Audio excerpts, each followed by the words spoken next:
We'll see how much we get to today. I'm about finished working on this big chef's knife. We finished up gluing up, so I'm gonna see if I can't get to that today. We'll see where it goes. So I'll get started on here and let people kind of filter in. So.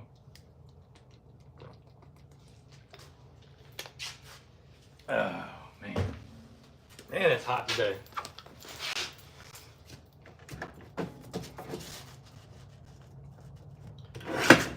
All right, so I am on the last grit.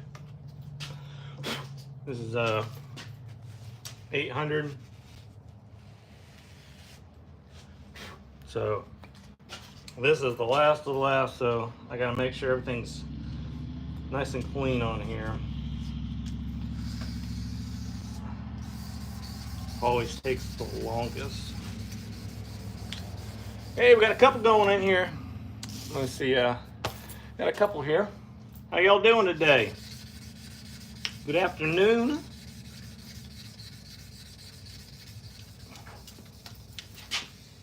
Let me know where you're from. It's always interesting to hear.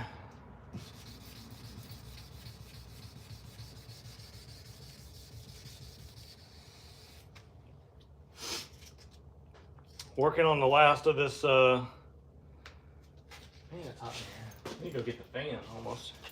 It's almost like almost 75 degrees in here.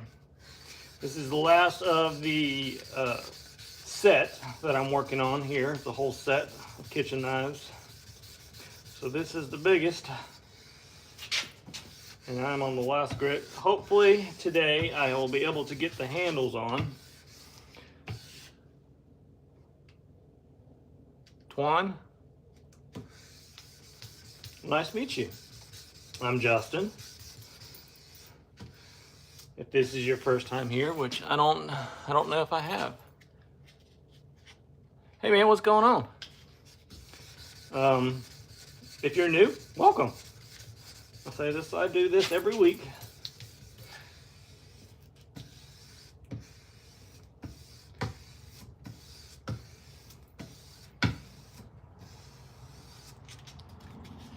Oh, I sound like a nice guy. I try to be. You get more bees with honey, I think, and there's no sense in being mean to people. I try to be helpful, and I try to be helpful here. So you say, if you guys got questions, let me know. Hopefully, it won't be last week. I ended up turning the volume off. What am I doing? I am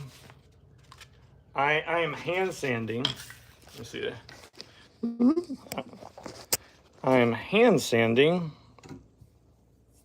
this knife. You can see here there's some scratches that are going this way. So this is going up to 800 grit. And so this is the final finish. All these over here, like these here, they got oil on them right now, but these are all finished and I got the handles on. So I'm just trying to finish this one so that I can get the handles on it. Got the handles here. Yes, it is. This is a 8-inch chef's knife. So I'm making a whole set of them for a customer. And this is the last one on the last grit. And then I'll put the maker's mark on here. Like these have. Oh, let me turn around. I got it on the wrong way. That's my maker's mark. So I'll put that on here. And then hopefully I can get the handles on. If I can get all that done today, then I'll start cleaning up the one I did last week. I didn't get as much done last week as I'd like to. I said I had some sickness in the family, so I had to help out with that. So, but it's all good. So we're here again. We'll get through as much as I can. Is that a kitchen knife or like hunting ones? That mark is cool. Yeah, I make yes. My wife, she had like a stomach bug for about 24 hours. My daughter had she had strep throat, and my son had an ear infection. So everybody seems to be on the mends now, but yeah. Yeah, so I make what I call mostly working knives. So I do kitchen knives, hunting knives, and kind of EDC, kind of outdoor stuff. So that's kind of where I like to focus. I don't like to do like crazy fantasy stuff, or I don't know, stuff like that. I like it to be functional, and maybe dress them up a little bit or something like that, but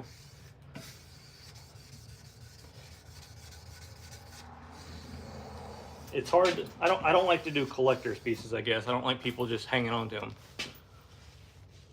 Yeah. Yeah, it's been a rough couple of weeks as far as people being sick, but somehow I've managed to avoid all of that. I was on here last week, and I was explaining something. So if anybody was here last week and I was explaining something, and somebody let me know that after I explained it for like 15 minutes that somehow I'd hit the mute button, which I don't think that's good because y'all are engaging. So I thought I had got some questions about what I was doing then, but I didn't, because nobody knew what I was saying. They're just looking at me. So right now, this is the final grit I'll be doing on here. I'm going with the length of this blade. I'm just trying to get out some of these other scratches from the previous grit, so it's kind of sloppy. Man, my nose itches. But once I get a lot of those scratches kind of cleaned up, I'll just be doing like nice full length draws with the blade. So you'll end up with these nice, like I say, nice clean lines that run the whole length of the blade. Yeah, so I got that one, and then I got like this petty. Like I say, these are all dirty. They got oil on them and fingerprints and everything. So, and then I need to with all of these, see the spines. These spines aren't cleaned up at all. I'll have to come back. And I like to do it once I kind of block it out. I can throw it in the vise and clamp it, and kind of radius over all the spines and up under here where your fingers go. I'll radius all that so it's nice and comfortable. But I got to get this one caught back up because I like to do all these things at the same time, instead of having going back and forth. Especially if I'm in the grinding room. Once I get things set up, it's just so much easier just to do it all at the same time. And as soon as I get done with these, I got 2 more to make. So I might do something else on Tuesdays though. I don't know. We'll see. I got this. Hey man, what's going on? I got this folder that I've been wanting to prototype, so I might work on that, or I might finish this prototype. Let me know. Let me know which one sounds more interesting. Obviously, that little fixed blade would be a whole lot easier to finish because I haven't started on the folding knife, so maybe I'll do that. Of course, I have other knives that people want me to make too, so I don't know. We'll see.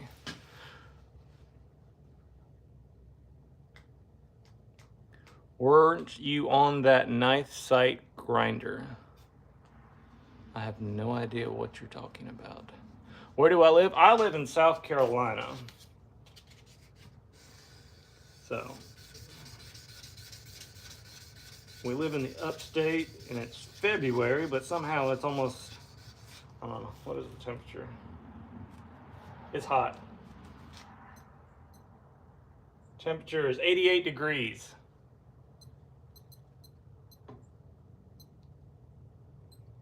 Why? I don't know, but it's hot.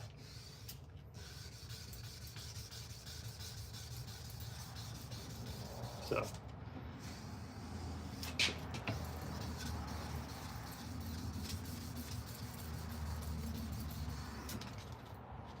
the best thing to do with these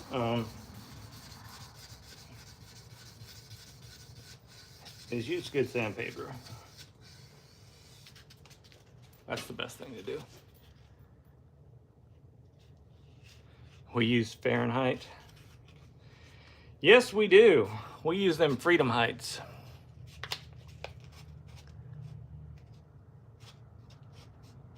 I'm nearly finished. I don't know.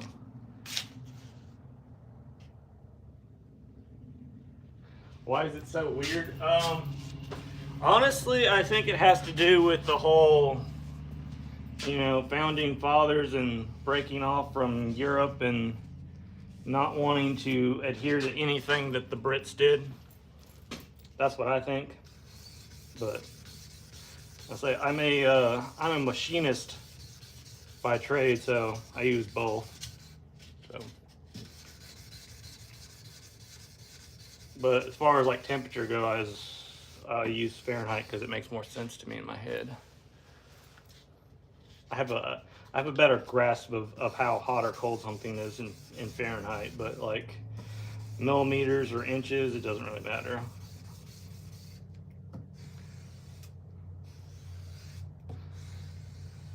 But I think most of the time, most people I know that do kitchen knives, they're doing Japanese style knives before they start talking about like a 200 or 300 millimeter, like a Giotto or something like that. But I don't even do that.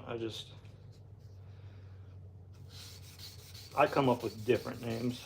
I'm not Japanese. I don't know what they mean. So.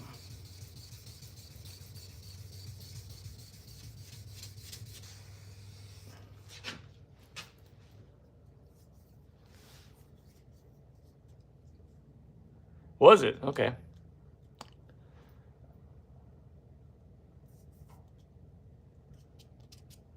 I don't know. I know they did the same thing with like the anvils. They didn't want to use the the English style anvils. So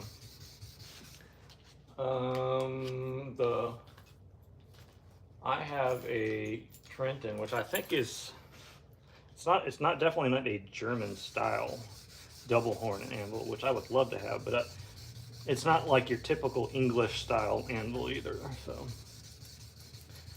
yeah, I don't know. That was just my thought. It would make sense in my head that they would do that, but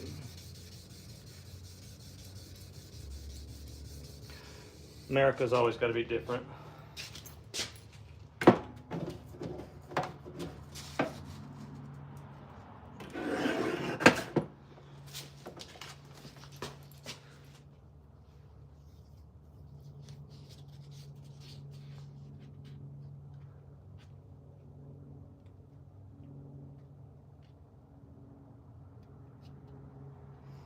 Yeah, I'm gonna say I'm a machinist, so I just do the conversions.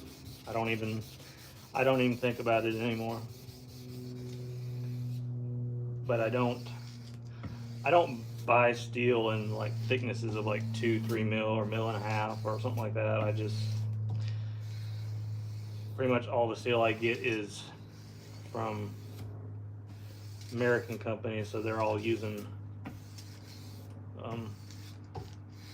standard.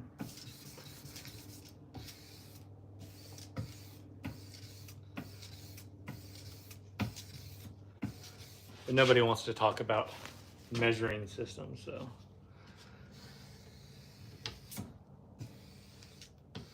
If I tell somebody it's like 300 millimeters, they have no idea what I'm talking about. It's like, well, it's roughly 12 inches or something like that, you know. But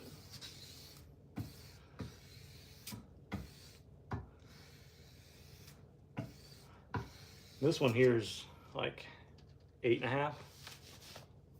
So What to steel? This is 80 CRV2. I like it. I'll probably start using more of it. It is a high carbon steel. Got good vanadium in it. It's not all like a high carbon. So you don't end up with all these, like, it's not a hyper eudectoid steel. So it has about 80% carbon in it. So it's a good conversion rate when you're hardening it. But it's got vanadium in it. I still use 52100, but you can get some retained austenite. It's kind of like, I don't know, if you think about it like water and ice and stuff like that, where if you're hardening the steel, it's like ice, and then it's like austenizing would kind of be that liquid stage, but when you're heat treating, the steel isn't actually liquid, but the molecular structure of the steel is able to move around. I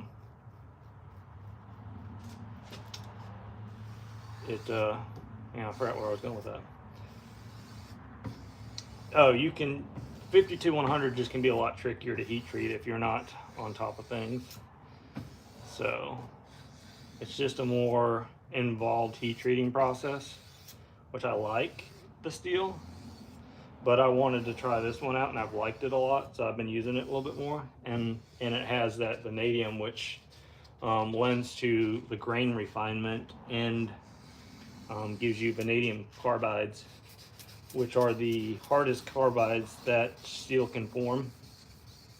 So I can grind it really thin, and it gives me a good hardness. So this is right at 60-61 Rockwell, and even at that, it's definitely more abrasion resistant. See, it's a lot harder to hand finish than the 52100 was. So makes a good kitchen knife. Makes a pretty good overall knife, just steel. Depends on how you heat treat it, really. So it's like anything.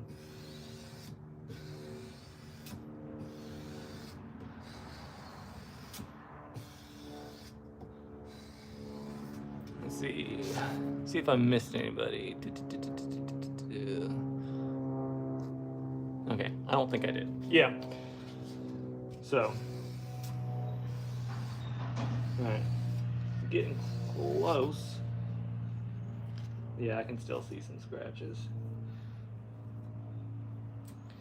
It always shows up really weird when I do this. It's like this light is almost too bright.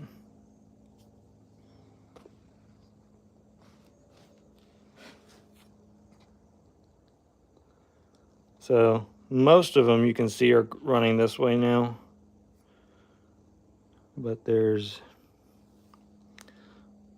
there they are. Right in here. There's still some. You see them right there? Yeah, right there. They're kind of going off at this angle. So that's why it's always nice to have a light. And sometimes if I'm not sure, different lights will give you different things. These ones tend to be good, and actually really terrible lighting in here. But if you can do natural sunlight, I'll take them outside sometimes. And that works really well too.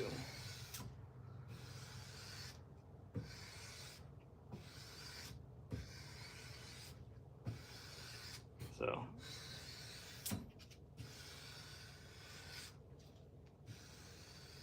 I'm just using this sandpaper. I'm not sitting here using it a whole lot.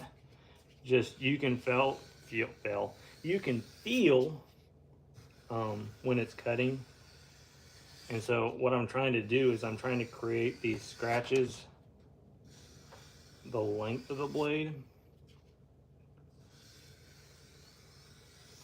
So once you start, it stops cutting. Like you'll feel it like kind of smooth out. You don't want to use it, that little section here. That's why I keep rotating it. Because at that point you're not sanding, you're just kind of like burning, you're like polishing it, especially at these higher grits. So, and you want it to cut. You're trying to get that scratch pattern. And sometimes it takes a little while. And it only takes like one little sneeze or something while you're doing this, and you got this random scratch in there that you gotta sand out more. So.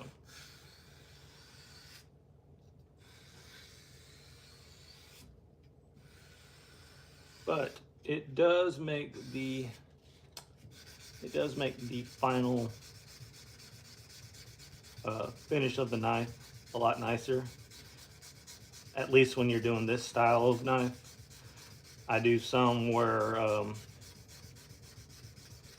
like on some of like my everyday carries, they're a lot more tactile, I guess. So I got two little spots here. Let's see if I can work on them a little bit. So I'm just kind of working it all over. I don't want to stay in one spot because like you'll be cutting the same, basically in the same pathway. So you just try to move it around.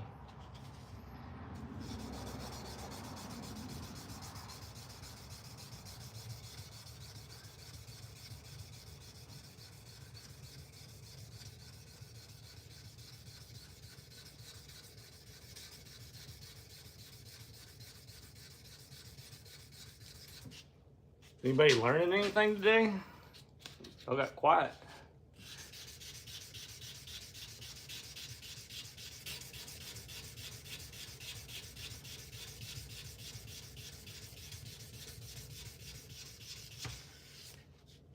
Wait, that looks way better.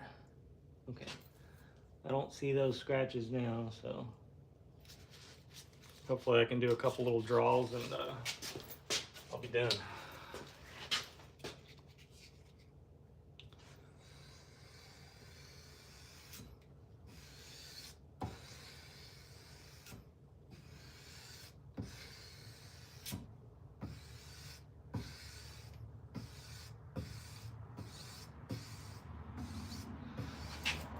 Everybody having a good day?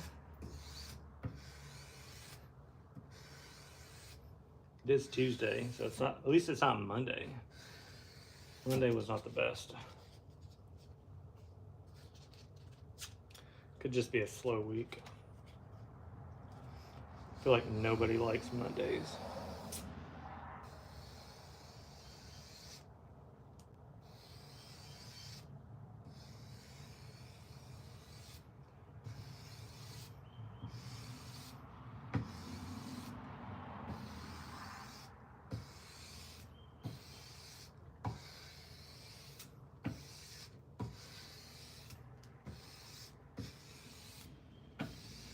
Yeah, I'm really hoping to do a lot more of these. Coming up, doing a lot more different variety of things. Maybe doing special projects on Tuesdays. Kind of some like prototyping and just some experimental stuff, and bring y'all along.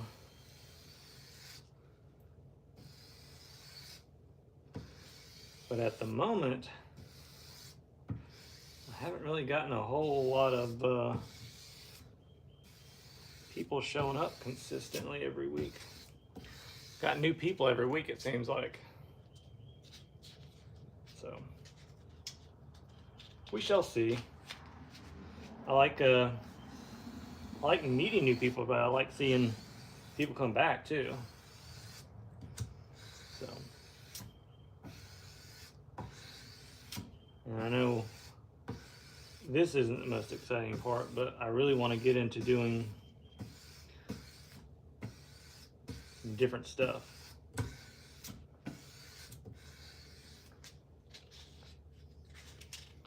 wouldn't mind doing like some live forging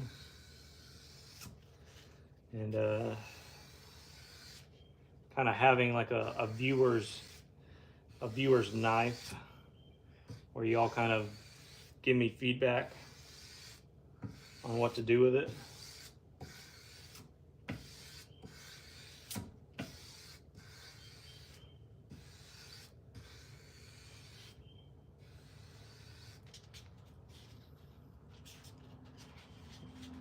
Nobody's got any more questions?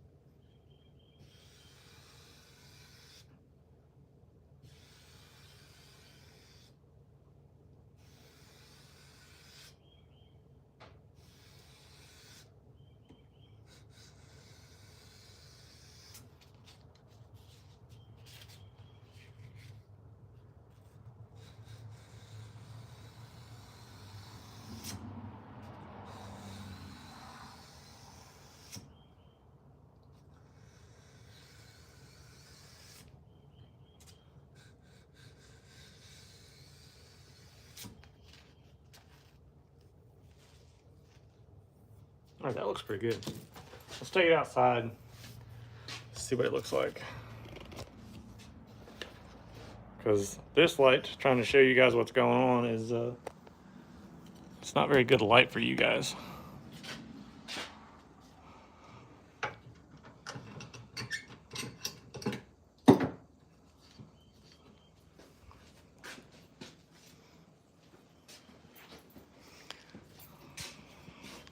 My messy shop, garage and everything.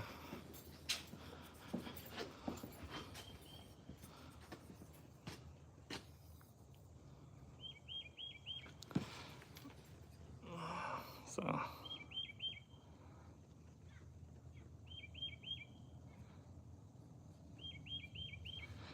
got some fingerprints on it, but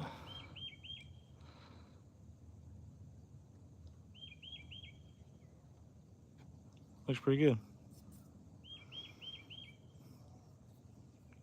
So, all right, let's move on. Put a maker's mark on here.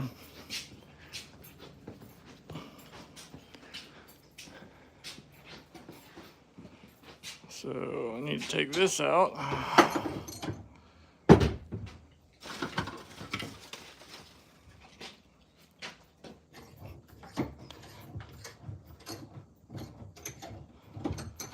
And say, if you guys can't see something or you got questions, just let me know. Sometimes I'm doing things and I don't always explain everything. So, like I said, if you got questions about something, just write it in the comment chats.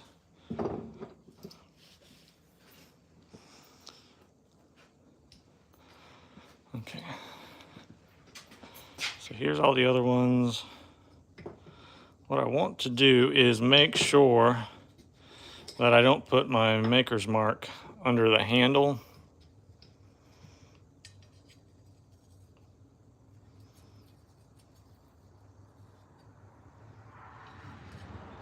So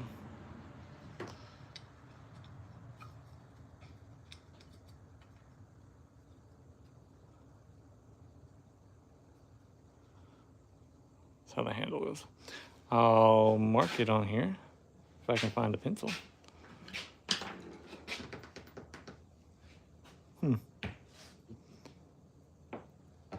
Well, dang, where'd my pencil go?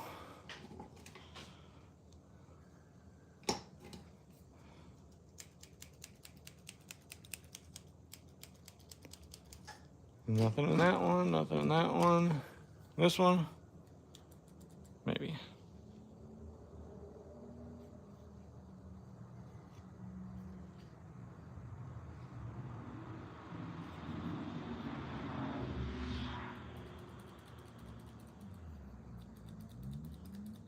Dang.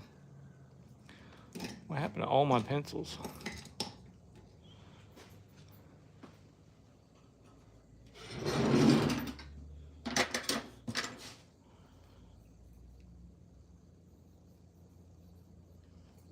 There we go. So I got my mark where in front of my handle is now.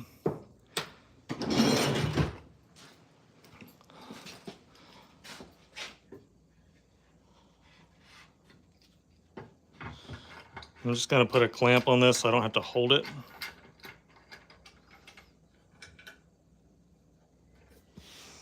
And then I'm going to put on some gloves. I don't necessarily have to, but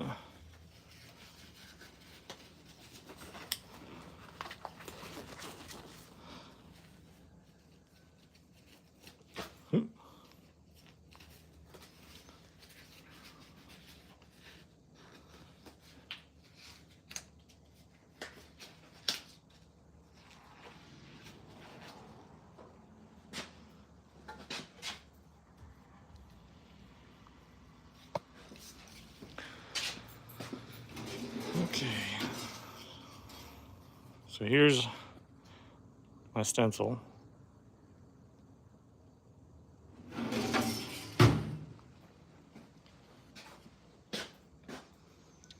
And I'm going to position this on here in a good spot.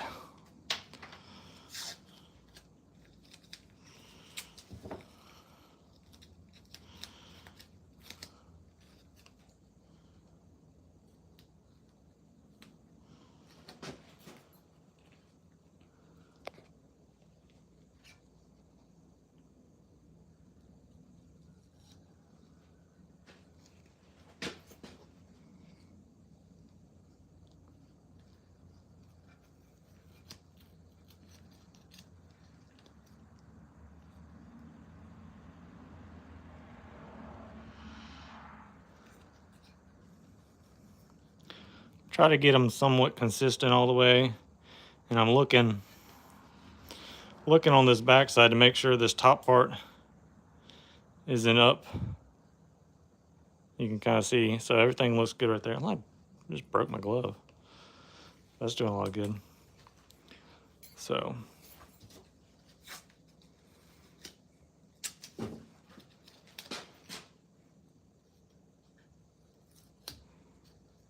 I'll put another piece right here and then one on the other side. All right.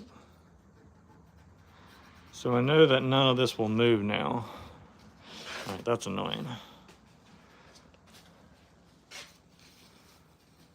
Let's try this one.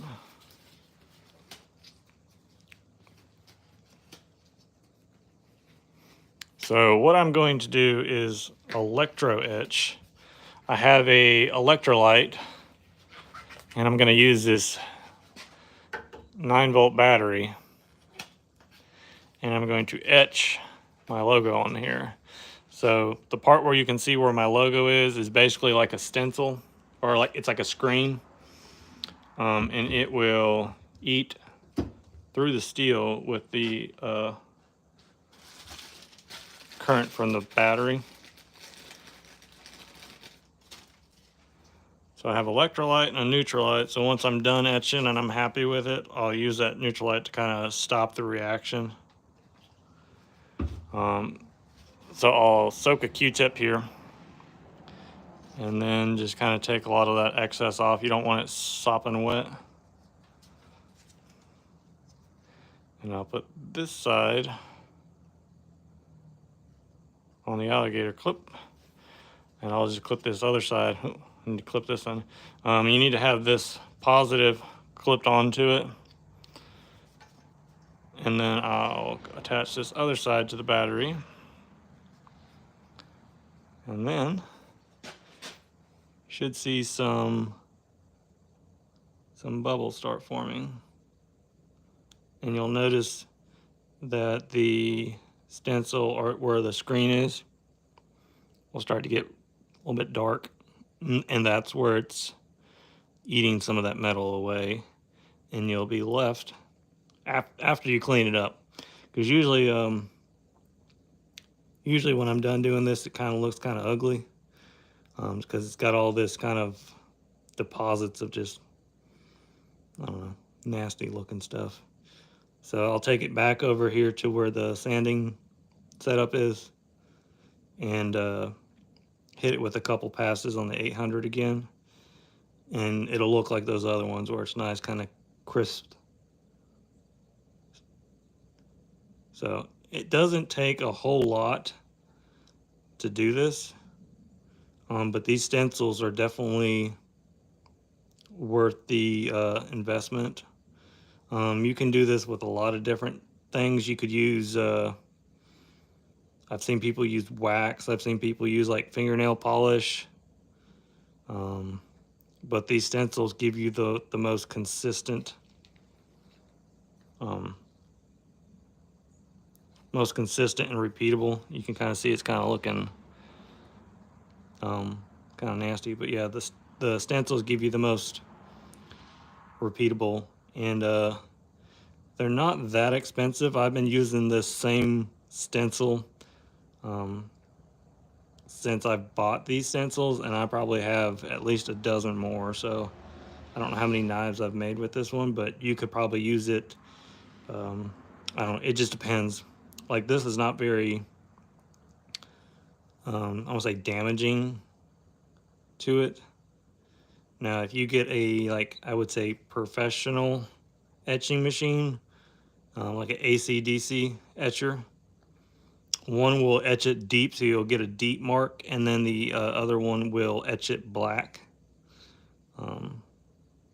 This just does more of the depth than it does the black. But once I'm done, it'll be, you'll see how kind of dark it was already, so it'll stand out.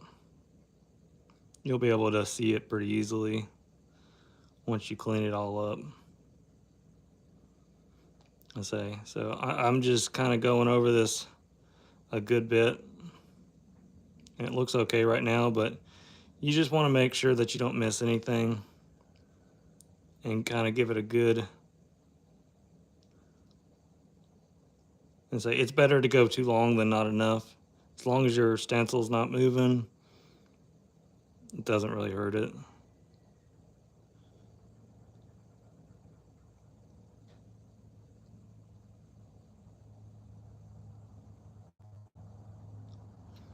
And you do, let's say you don't want to just hold it on there constantly. You'll notice I'm picking it up and down. You see like these little bubbles. I don't know if you can see the bubbles. But that's it off gassing, and you need to do that. So.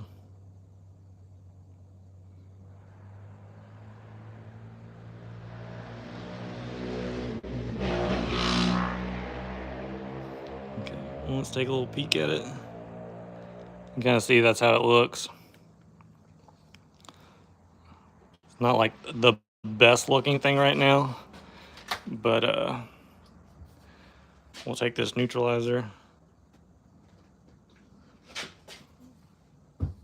Make sure I don't stab myself. And I'll clean up this stencil here. You can kind of see that's how it looks now. It kind of looks a little bit dirty. I'll clean up this stencil. And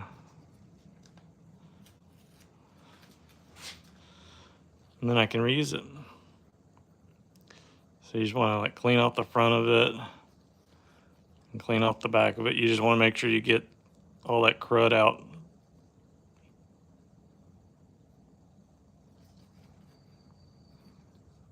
And you'll be able to tell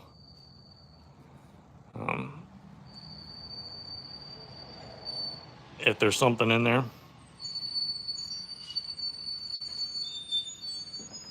Kind of the same process they use when they're making t-shirts with like the screen printing, except you're electro etching.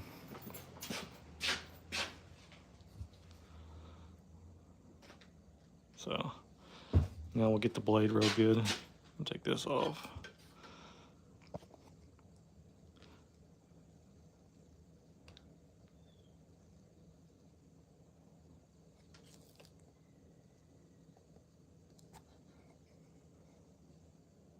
So all this, you kind of just want to neutralize it a little bit.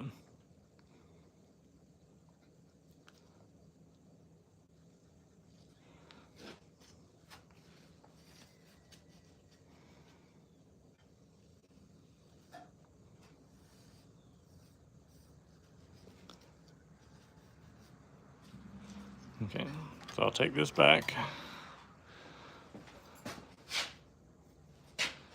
Since I still have that on here, I'll just do it right on here. Oh.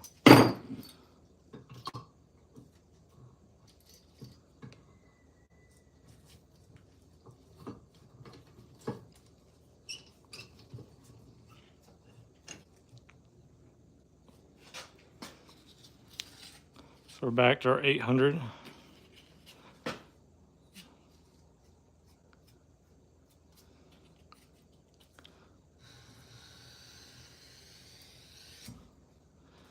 We'll just do nice couple of straight pulls. And there'll be a little bit of haziness kind of around the whole area. And that's what we're wanting to clean up.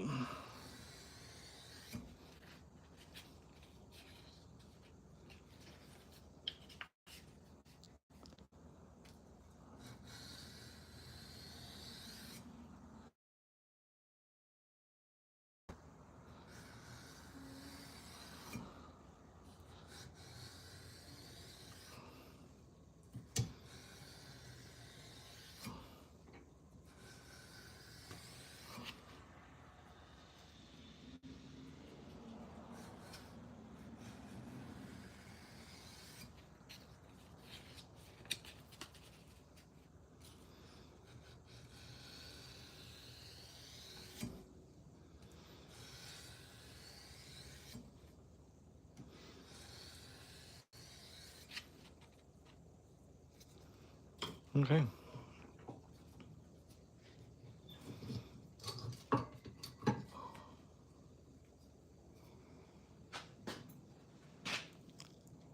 So that looks pretty good.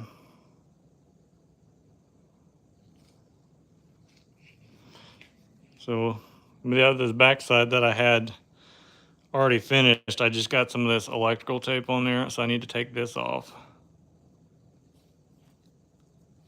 and clean it up, and I'll have to degrease this whole blade. So that side's done, that side's done.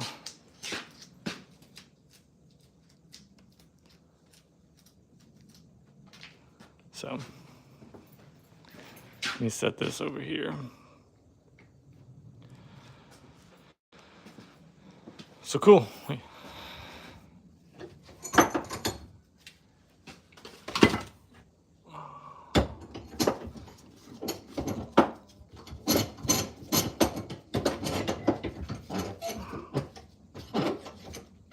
So now we're ready to put handles on.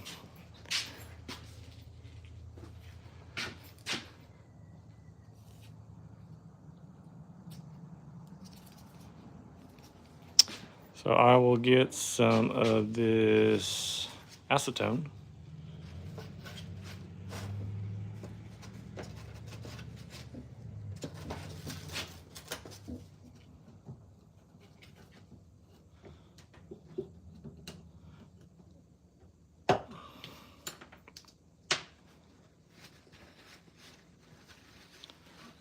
And clean this blade up. And then I'm going to wrap it, the whole thing.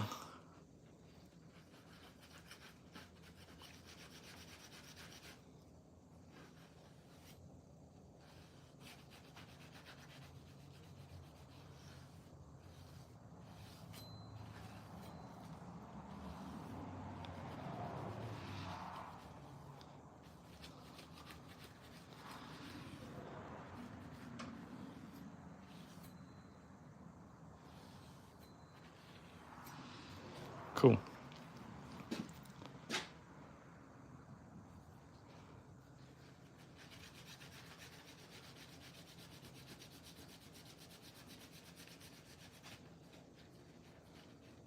You see all that was that was on there, just dirt and everything else.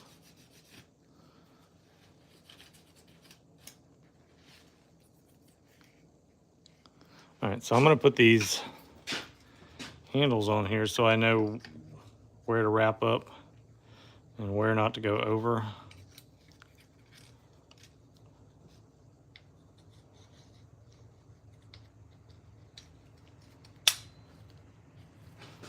There's my handles.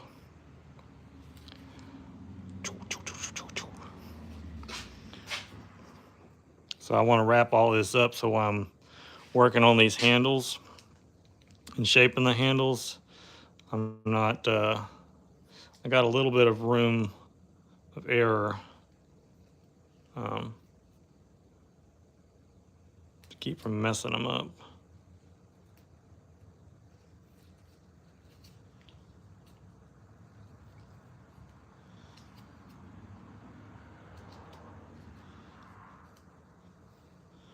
So I leave a little bit of room right there so I can clean up this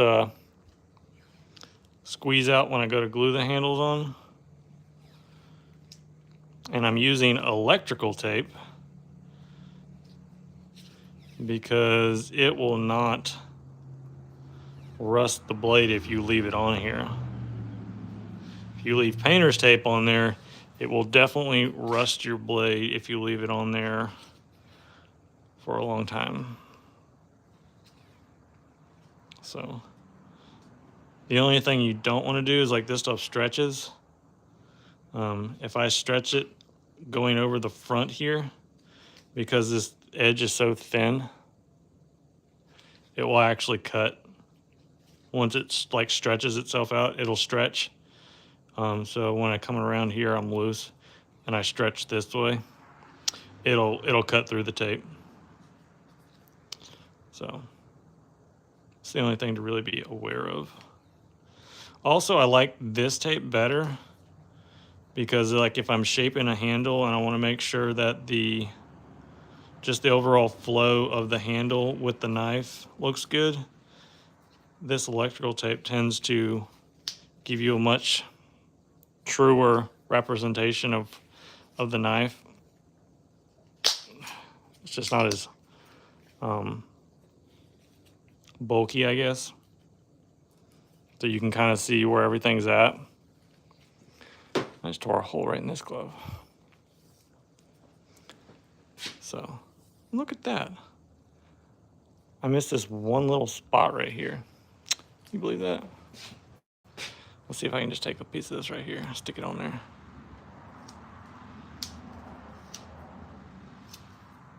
There we go. Problem solved. All right, so I don't know how well this is actually going to work because this knife is so big.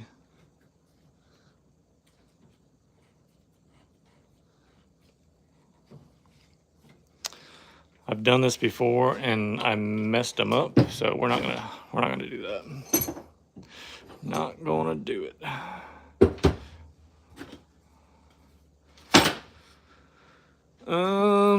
Hold on. Let's see. We'll use this. This will work.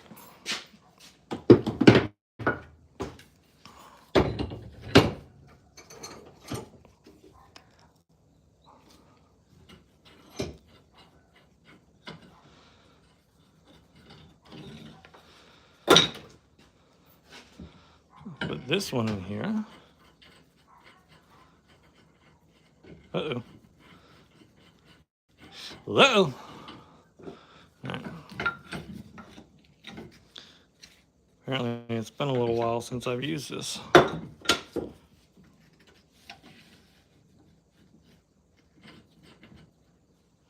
we go.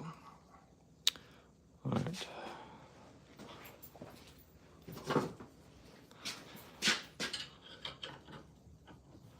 Tighten that up.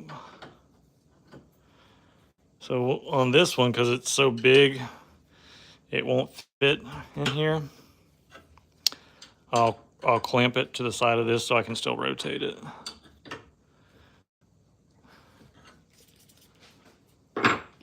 So I use a little bit of leather on the blade.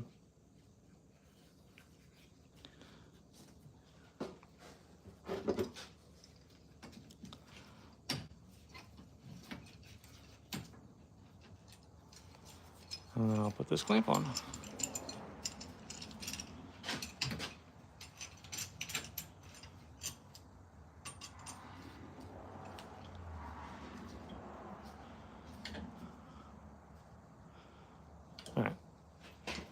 So now this is just on here and I don't have to hold it,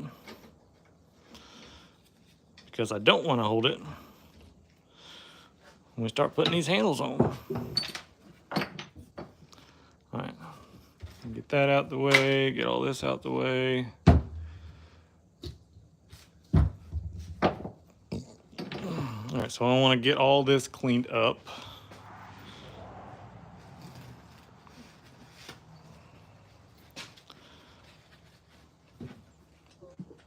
So I'll put acetone.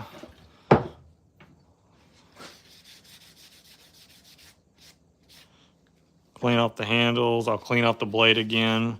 But once I start doing all this, I'm using gloves, because you don't want to get, yeah, you can kind of see, you don't want to get any fingerprints or anything on there, because that'll keep the epoxy from sticking. See, now I can rotate this whole thing. And I can rotate it back this way. So that's kind of the whole idea of what I was trying to achieve.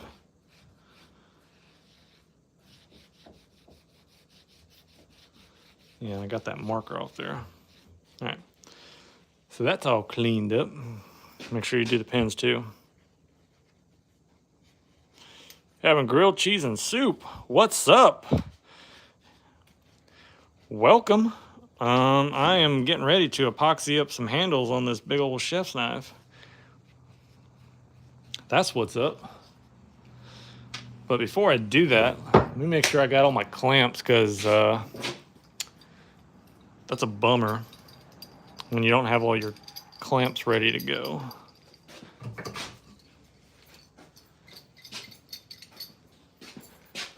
All right, so I got 3 clamps. That's more than plenty. And I really don't want this epoxy on my hands, but I guess I'll change out this glove too.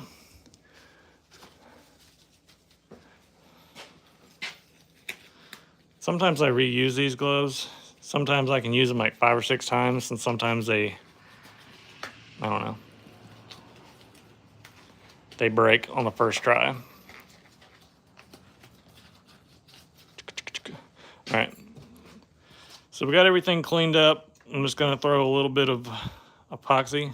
And as I say, it's 88 degrees in this shop right now. It's hot. February? What is up with that? So this is a 2-part epoxy. Man, look at that already. That's why I wear gloves. The only thing nice about it being hot is this is the hardener, is the epoxy flows so much better.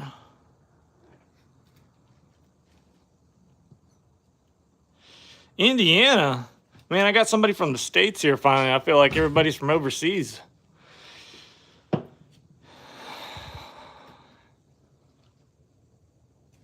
can't wash cars. Do you wash cars? So I got the epoxy here, and what I'm going to do is, once I start mixing this up a little bit, I'm going to put some of this black dye in there. Does 2 things. One, it allows me to know that I have gotten everything mixed up really well. And then 2, if you do end up having like a little crack or like a clamp or something like that, there was a little hairline separation in your handles while you're gluing it up, that little bit of black will make it almost unnoticeable. So, little tip there. Especially if I do like a forged finish knife or something like that, where it's like a rough textured, having a little bit of that in there kind of helps, because ultimately if you like that look, you can't get everything flat. You're going to have a little bit of unevenness. So these ones don't have that, but if you did, and it only takes, I mean, like a tiny little, that to do all this.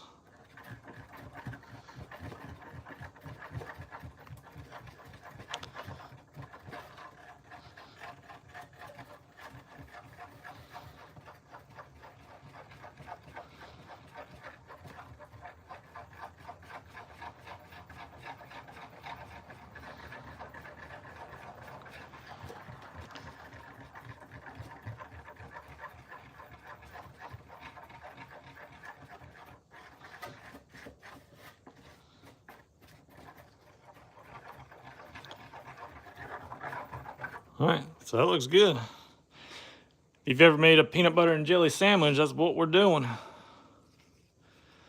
So there's a reason why the trash can is under here right now, because it gets messy. It can. Like, the hotter it is, the faster this stuff like just flows everywhere. Oh, gotta make sure I'm showing. It's hard for me to see what's going on with this camera and make sure you guys can see. So I'm still learning. So with these handles, you want to make sure that there's no dry spots. You want to make sure you get everything. Got to make sure you get the jelly everywhere. You don't have to have a ton of it everywhere, but like up towards the front up here, I kind of just get enough because I don't want a ton of squeeze out. That's just more that I have to clean up. But you want some to come out, and you want to get a little bit down in there a little bit, but we'll get that in a minute.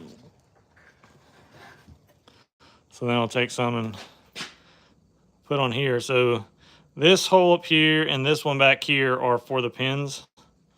The rest of these are to lighten the handle. Sometimes I taper the handles. I'll do like a taper tang, but these handles aren't really heavy. So those holes are just to allow the epoxy to flow from one side of the knife to the other. And that way you get a good bond between the epoxy from both sides. Yeah, you just seen that epoxy fall down in there. So yeah, that's what those holes are for. And you notice I didn't go much past where this hole is because I said I got most of that epoxy on the other side.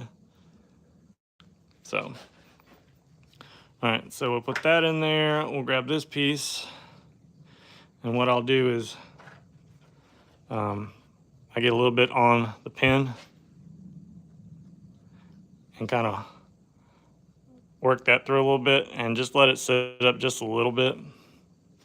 You don't want to like way out there because it makes it harder to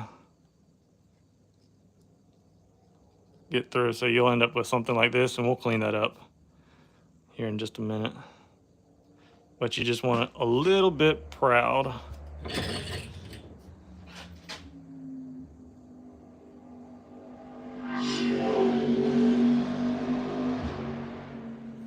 Oh man, somebody's racing down the street today. All right, so get it on there a little bit. Make sure I ain't got a ton of it. And I'll kind of just push it for a second. Push those pins just a little bit. And then kind of just rotate it over. It should stay. Like I say, if it's like super hot or something like that, this epoxy's just going everywhere. You might have to keep an eye on it. But for the most part, once you give it a little bit of a squeeze, it kind of stays.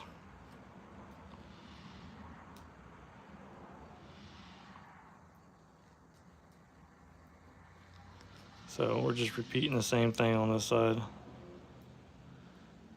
So you can kind of see where those holes are now. It just kind of, when it cures, it just allows everything to kind of seal up together. And like I say, when you clamp it, it gives that epoxy somewhere to go, which is important. Got this little something here.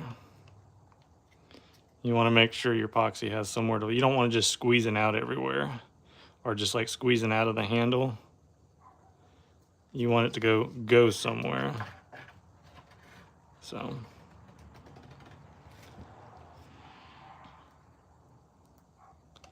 I say it doesn't take a lot, but you just want to make sure you got enough.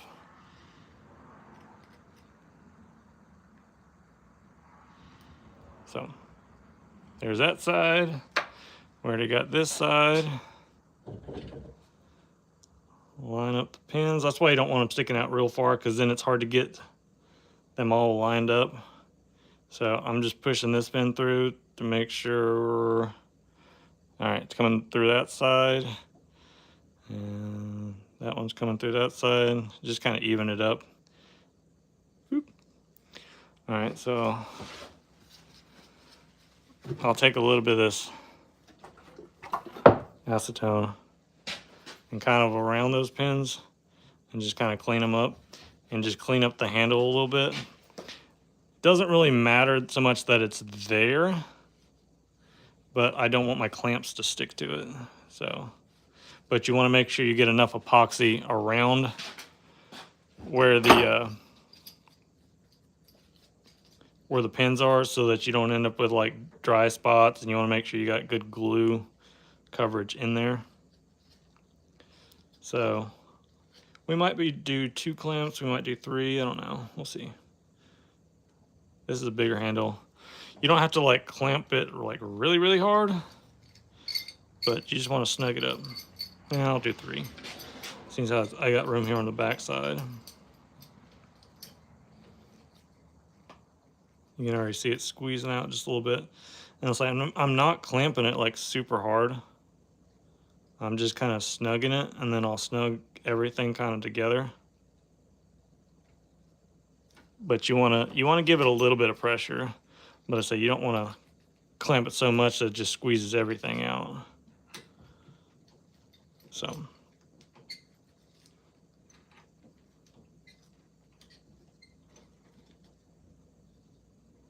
squeeze. All right, that's good. All right, now you'll see up here, I got all this glue that's squeezed out.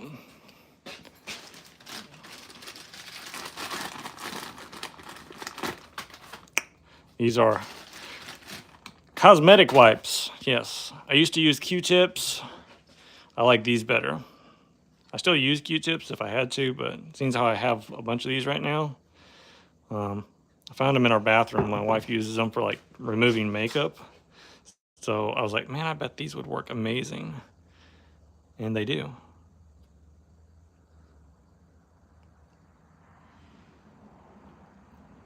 So kind of just see all that epoxy that was squeezed out right there. Gone. Just like that. So why is this not wanting to rotate? It's like super stiff. All right. See, there's a little bit down on this one.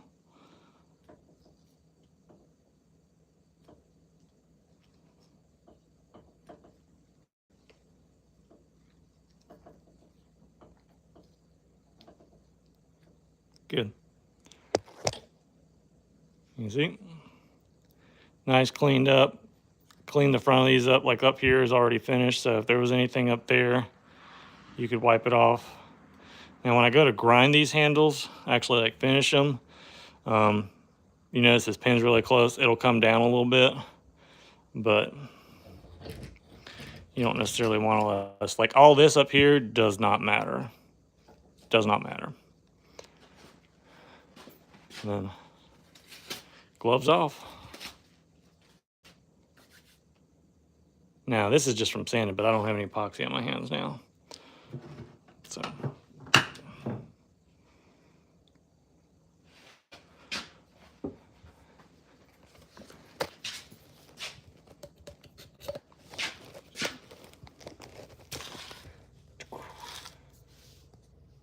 what'd y'all think?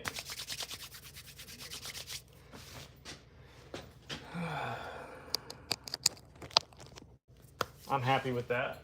Happy with all that. So I'm done hand sanding now. Done with that. Now I'm just on the handle shaping, which I like handle shaping. That's one of my favorite parts.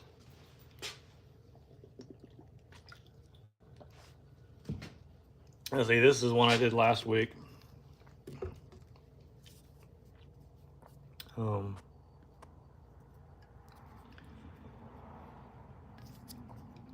See, still got all the pins are sticking out, epoxy, all of it, but it's nice and hardened up. And then I got the other ones are over here. I got a little bit of oil on the blades now, but everything's been cleaned up. These are all full tang. So on here, what I need to do is I need to clean up all the spines up here, and I need to round them off so that when you're holding them, especially right up here, right now they're kind of sharp. I'll round all that so they're nice and comfortable. It don't take long, but I like to do it after I get the handles on, because they're nice and square. I can, like this one, you kind of have to watch it. This one's not so much, but you don't want to be like stabbing yourself in the gut with this.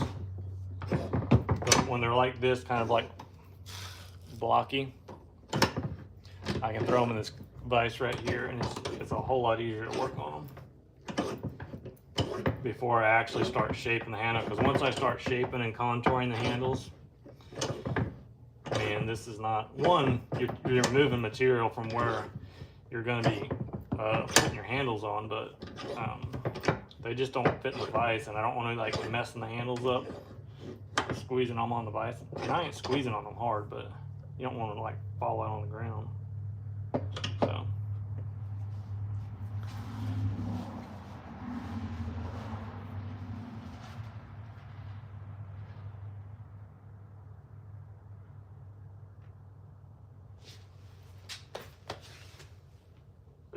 Ooh, I had to sneeze. You just have to make a shape the blade from scratch. You got to shape the blade from scratch. Yeah, man, that's the way to go. All my knives are made from scratch. Like I said, like this is bar steel, something like that. That's what I use, just bar stock. And then I make and shape like, let's see, a big chef's knife. Here's the design I started with. You know, it's just cut it out and make sure it's 3 inches by 5 inches. Yeah, I just used this don't even have to be this thick. This is just a piece I had. Get something you can put in your hands, you know, feel it moving around. You want to make sure it's comfortable. You're probably not going to use your kitchen knife like this, but like something else like this one. This is like a little EDC blade with some like some grinds I wanted to try. This is compound grinds, like hollow, and like a almost kind of like a Tanto tip. But you want to make sure it's comfortable here, like up here, backwards. Design that and use the design. But the first thing I do before I even get that is I draw it out, and I'll come up with like an idea of what I want to do. And I'll make several different drawings of it. And then, you know, I'll get to doing something else because I'm always working on something. I got ideas. I'll come back to the drawing of it. And sometimes I'll hate it. I won't like it. There's just something about it that at the time it looked good, but then I'll come back to it and I don't like it.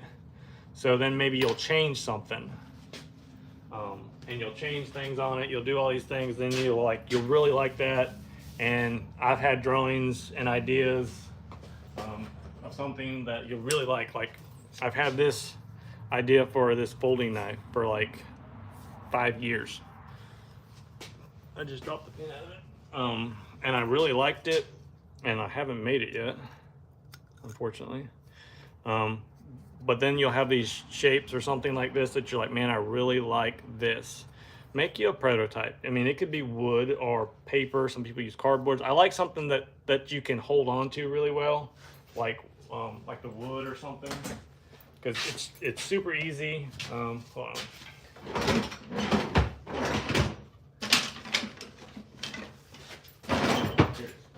Like I made this wooden knife, this whole wooden knife, in less than an hour, pins and all. Add as much detail as you can. You can carry this if you can make it dimensionally. Like this is a little bit thicker than what this knife would be, but like size wise it's the same size. So then you have something you can use. Like this is a lot more complicated than just like a fixed blade or something like that. But you have something like I've put this in my pocket, you know, and like carry it. You're like, wow, I don't like the way that hits me right here. Or you get it in your hand and it's like, I don't like something back here, or you know, just whatever. You just kind of work on that design. If you're happy with it, like make a prototype. You know, like this is a prototype. I wanted to make this design because a lot of times I do some of these like harpoon clips or something like this, but I wanted something a lot simpler. But then I added these crazy grinds in here because I wanted to try that. So this is a prototype anyways. So sometimes they work out, sometimes they don't. Like this was another prototype design that I wanted to do, like this all steel handled one. But then I was trying to do those same grinds and like I screwed them up. I messed them up like I did. Like I was learning. And so like I liked the profile of this one, but like I screwed up the grind. I'm not gonna lie. But I still like this one, and like I want to make a smaller version of this, and maybe I could get them like water jet or something, so I can make a lot like simpler knife. Because a lot of times at work I like to use just like a rugged looking one, like the thumb spot on the back. A lot of mine kind of come around like this, so my thumb's like on the back side, like if I'm having to like something like that. But a lot of them also have this ramp. Like this one here has spots like here, so if you're really like cutting, but then it also has this other spot right here that's a little bit more, and it's all rounded right here. So like if you're needing to cut like, you know, something like here, you get a lot of leverage. But then it has kind of this clip, and that's what I was going to do. I was going to put a little clip right here so that it really gives you a nice point.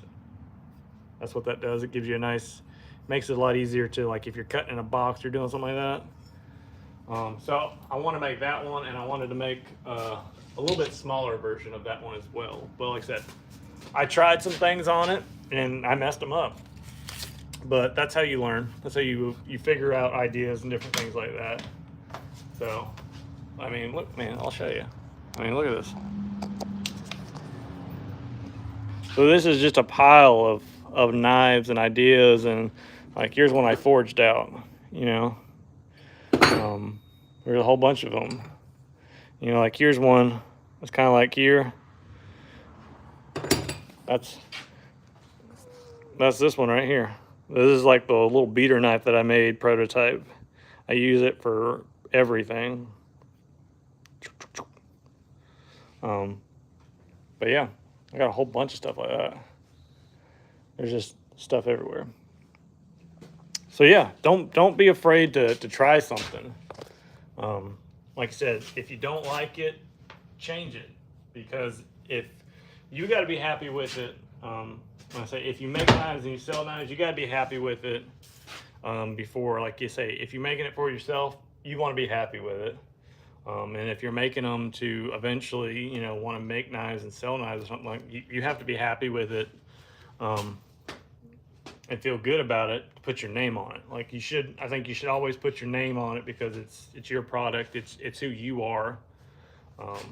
So you should put your name on it if you make it, if you're proud of it, and you should be happy with it. So, you know, just keep refining it. I've made one design, I don't know how many different times. So, like, oh gosh, there's so much stuff here. Oh, here. I think I was talking about this before. Like this here is like,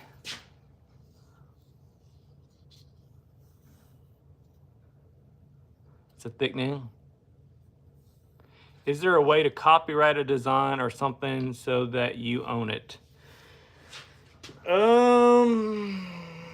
It depends on how much money you want to spend on it, and then in the long run, as far as like knife designs, it's not worth it. It's really not. If you design it and people get to know your style, they'll know it's yours. Like if you have a good style, people will be able to know it's your knife without actually having to have your name on it. But like this is the first knife that I made. Like that's what it looks like. I don't have any finish knives in here. All my finish knives are inside. But if you go to my website, or say you've been on here on YouTube, you can see our Instagram, you'll see some of my finish knives. Obviously they're a lot better than that now. But I still use that knife. That was a hunting knife. I use that knife, and I cleaned I don't know how many hogs. I cleaned a bunch of pigs and hogs with that thing. But yeah.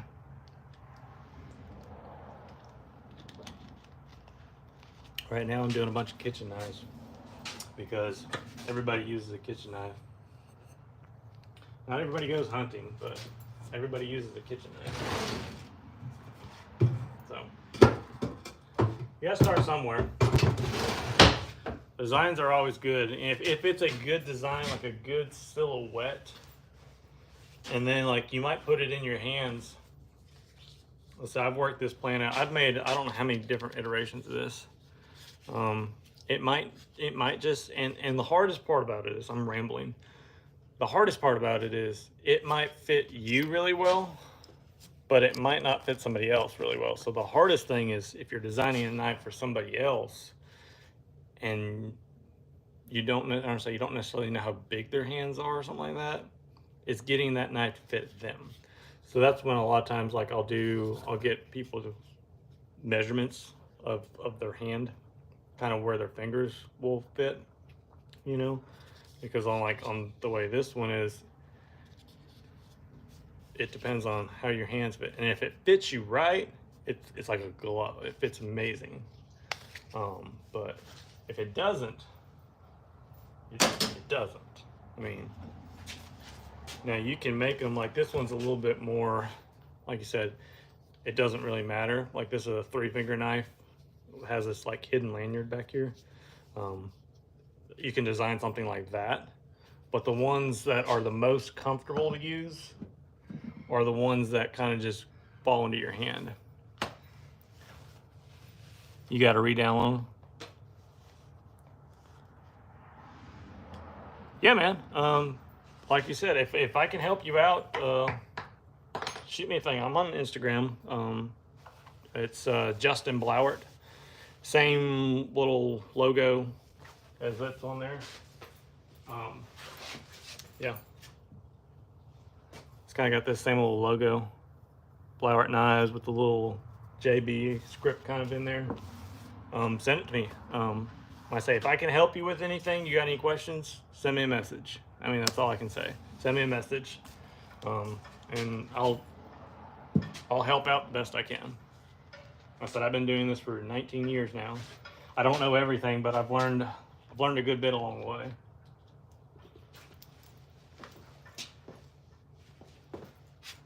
Okay, so once that's set up and you clean that up really good, sometimes if it's really hot out, I'll check it good, but if you let it kind of sit down, that epoxy most time will run away from the front of that.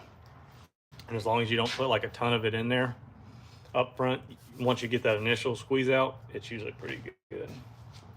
So, but I think that's where I'm gonna stop today.